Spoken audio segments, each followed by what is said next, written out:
Podcachitos, trocitos de vida en podcast.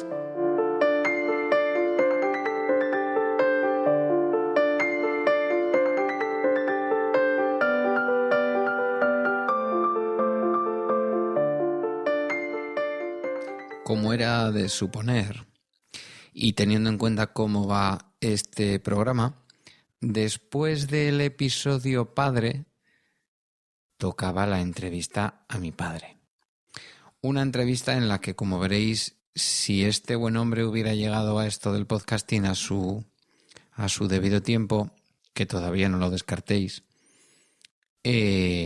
rollo no le falta, ya veréis. Lo que pasa es que en este caso es muy interesante para mí. Es probablemente de todas las entrevistas que he hecho la más difícil. Yo pensaba que el listón de la entrevista con mi madre era difícil de superar, pero quizás no tanto por el contenido, que resulta muy interesante y vuelve a verse un poco cómo era aquella España de los 60, la dictadura y todo lo demás. Hay algo más allá del contenido en esta entrevista, que es el hecho mismo de la entrevista. El hecho de que mi padre y yo estemos todo este rato hablando de la historia de la familia y hablando de muchas cosas que a estas alturas de la vida yo ya le reconozco a mi padre y le agradezco. Así que os dejo con esta entrevista a mi padre, que es la primera parte de una entrevista que va a dar para otro episodio más. Hasta la vuelta de la sintonía, en donde estaré con mi padre. Vale, pues ya estamos aquí. Estamos aquí con Antonio, que es mi padre. No sé si va a dar para una o... Bueno, entrevista va a ser una. No sé si va a dar para un episodio o para dos. ¿Vale? O sea que tenemos todo el tiempo del mundo. Tú te vas a arrimar bien al micro. Y bienvenido, Antonio. Buenos días. Buenos días. Se nota que es por la mañana. ¿Estás un poco nervioso? Sí. ¿Y eso? No estoy acostumbrado a hacer estas cosas. No estás acostumbrado, pero si por aquí han pasado ya tu mujer, ha pasado tu cuñada. Bueno. Las chicas ya han pasado. Tú también podrás. Podré. ¿Cuántos años tienes? 71. 71 años. Sí, señor. Y si no te llego a raptar hoy para ir a cambiar un micro y luego enrollarte con la grabación, te hubieras ido con la bici. Exactamente. ¿A dónde te hubieras ido con la bici? Al monte. Al monte. ¿Y qué haces en el monte con la bici? Pues hombre, me hago una horita y media, 2 horas de pistas y luego para casa, a la ducha. A la ducha. Para mantener un poco el ritmo. La mayor parte de tu vida, con diferencia, bueno, toda tu vida ya, desde este punto de vista de hoy, que estamos ya en mayo del 2016, toda tu vida se ha desarrollado en el País Vasco. Bueno, prácticamente, desde los 15 años, casi los 16 años. Uh-huh. Tú naciste en Málaga. Provincia. En la provincia de Málaga, sí. No digo en Málaga capital. Sí. En la provincia. En un pueblo que se llamaba Baños de Carratraca. Sí, y se llama Baños de Carratraca. Eso es. Los Baños de Carratraca. Los Baños de Carratraca. ¿Por qué se le llama los Baños de Carratraca? Pues no sé, parece que el pueblo se fundó alrededor de unos manantiales de agua sulfurosa. Uh-huh. Ahí se montó un balneario, empezó la gente a venir, gente famosa, gente del extranjero, y así se fue formando el pueblo hasta ahora. El otro día yo hacía un episodio hablando de ti y hablaba de Carratraca. Yo no sé si tú lo sabes, Carratraca es una desanexión de Casarabonela. Exactamente. Era del municipio de Casarabonela, ¿no? Era un cortijo. Sí, algo así, un cortijo de aguas hediondas, o no sé cómo se le llamaba, porque olía muy mal. No, allí siempre se la llamaba aguas sulfurosas. Bueno, digo, yo siempre lo he oído así. Lo que dice Internet, del origen del pueblo hace muchísimos años, porque, bueno, el pueblo ya tiene sus años. Yo creo que proviene, me parece que dije, de antes del siglo XX. Pero bueno, no vamos a eso. Más que a los orígenes del pueblo, yo hoy quería ir a tus orígenes. Tú naces allí en una familia en el que eras el último, el anteúltimo. Había otro más joven que yo. Es verdad, mira, y no me acordé de él en el episodio anterior, pero murió. Murió pues, casi con los 2 años. Juan. Juan. Es verdad, me lo has contado y no se me había quedado en la cabeza. La abuela se casa con el abuelo en segundas nupcias del abuelo, Sí, que había enviudado, sí. sin hijos. Sin hijo, no, al poco tiempo de unirse, al poco tiempo de casarse, se murió la mujer. Ujú.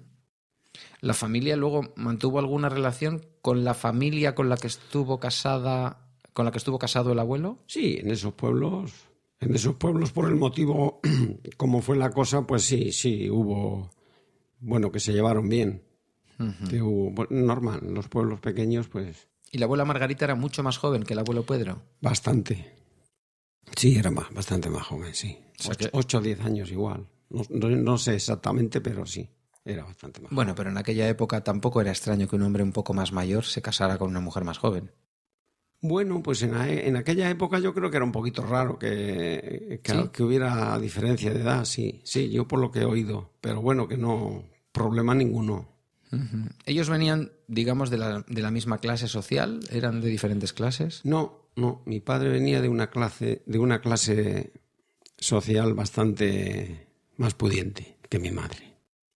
Pero la enfermedad le fue bajando, digamos, de clase. Sí, porque claro, nos llevamos muy poca edad los hermanos, enseguida tuvieron una familia numerosa. ¿Cuántos erais? Hemos llegado a ser 10 hermanos. Con Juan. Con Juan. Pero bueno, Juan estuvo muy poquito tiempo, el pobre. Yo he conocido 9 hermanos, nada más. Ujú. Nada más. Porque Bueno. hubo 2 que no vivía yo, o sea, no había nacido yo cuando murieron, porque entonces la gente se moría la gente muy a menudo. Había más mortalidad infantil. Sí. Sí, eso es cierto. O sea que falleció alguno antes que tú y luego falleció Juan después de ti. Claro, Bueno, en cualquier caso quedaste como el más pequeño. como el más pequeño. Me dices que el abuelo fue, digamos, como perdiendo clase social en la medida en que su enfermedad, que fue Sí. larga, Sí, fue larga, sí. Claro, fue porque- agotando los recursos de la familia, digamos. Exactamente.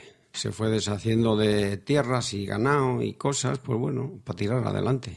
Ujú. Entonces las cosas eran difíciles también. Es muy curioso porque pocas veces en un pueblo se llega, bueno, no digo pocas veces, desde luego en nuestra familia se saben más o menos el origen de los motes, tanto por parte de mamá como por parte tuya, pero en el caso vuestro el origen del mote familiar tiene que ver con el hecho de la viudedad de la abuela y que la abuela fuera un poco madre coraje tirando de todos vosotros porque habéis pasado a ser en el pueblo los Margaritos, ¿o me equivoco? Sí. Haciendo referencia al nombre de la abuela. A nombre de la abuela, sí. Yo no sé si traíais un mote de antes que... No sé, yo he oído en la familia, no sé por qué, tampoco no he entrado, tampoco porque, claro, datos, ¿qué me da datos de esas cosas a mí? Por parte de mi madre creo que eran riparios o los riparios, no sé por qué, no sé ni qué quiere decir eso. Ujú. Bueno, pero se fundó una saga nueva, la de los Margaritos. Lo de los margaritos.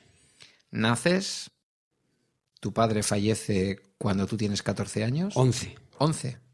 14, había pensado yo. no, siempre. 11 años. 11 años. Sí, O sea que tu padre fallece en el año 56, más o menos. sí, más o menos.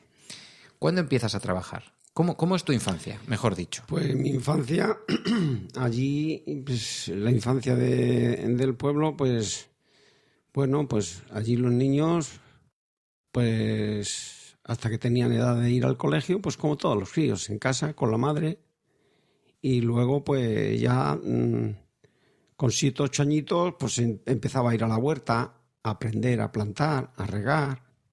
Aparte de la escuela, aparte del tiempo que iba a la escuela, que fue muy poco tiempo también. Porque claro, allí cuando tenía ya 11 o 12 años tenías que trabajar, porque no había otra cosa. Fíjate que yo el otro día, creo que lo mencioné en el último episodio, yo hacía que habías empezado a trabajar más joven, quizás por lo que estás contando, ¿no? Más joven, bueno, eso, pues igual cuidar animales, pues igual había Había vacas Yo hubiera jurado que te había oído hablar de cabras también. y de unos 6 o 7 años, pero igual... También igual- no. Pero eso no, porque mi padre tenía una ganadería de cabras bastante grande y la cuidaba algún hermano mayor y él. Yo lo que hacía era, pues cuando llegaba la hora de en verano, por ejemplo, cuando llegaba la hora del calor, era bajarle la comida al río, a una chopalea que había allí, una arboleda de chopos a la sombra. Y bajaba a llevarle la comida y bueno, y eso, cositas de esas iba haciendo. Y luego en la huerta, pues sí, en la huerta me tocaba de ir a regar el maíz y se plantaban también la batata, que entonces era una planta muy moderna. Bueno, yo para mí... La batata, para que nos entendamos, aunque luego he llegado a la conclusión de que no es exactamente un boniato, pero algo parecido al No, boniato. es un boniato, es Una especie de tubérculo dulce. el tubérculo dulce, sí. La batata se comía cocida. Yo me acuerdo que mi madre la hacía, se cocían natural, sin aditivo de ningún tipo. Se hacía se plantaba en el fuego y luego se comía al día siguiente. Y estaban como echaban como un líquido meloso. Estaba muy Sí, rica. la fécula todavía me propia acuerdo. de un tubérculo. Todavía me acuerdo, sí. Y bueno, pues en la huerta se plantaba de todo, porque allí es un pueblo con bastante huerta, bastante regadío. Y los niños lo que podíamos hacer era eso, pues regar, que era un trabajo bastante fácil. Un pueblo de la sierra. Pueblo de la montaña, sí. No la es un Sierra pueblo de llano, Málaga. precisamente. No, 40 y tantos kilómetros de Málaga, tirando hacia el interior, para Ronda, cerquita de Ronda. Hay otros pueblos limítrofes. Cerquita Ardales. de la comarca de Antequera Sí, también. Antequera, sí, muy cerquita, sí. Fíjate que yo pensaba que habías trabajado más joven y que habías trabajado para otros, no tanto para tu padre. Para mis tíos, para los primos hermanos de mi padre, he trabajado mucho. Estaba allí, pues como eran fincas, allí cerca del pueblo, pues sí, iba a trabajar allí. ¿Y había lo que en Andalucía se conocía como terratenientes o eso era más propio de otras provincias? No, allí también lo sabía. Por parte de la familia de mi padre eran gente importante. Bueno, importante para lo que era entonces. Que trabajabas para la familia, pero eran gente de dinero. Sí, era gente de Así dinero. como el abuelo igual fue perdiendo esa categoría, ellos mantuvieron esa categoría. Claro. Y te daban igual trabajo también por ayudar un poco. Los que eran más potentes, así en plan de tierra, eran los bisabuelos.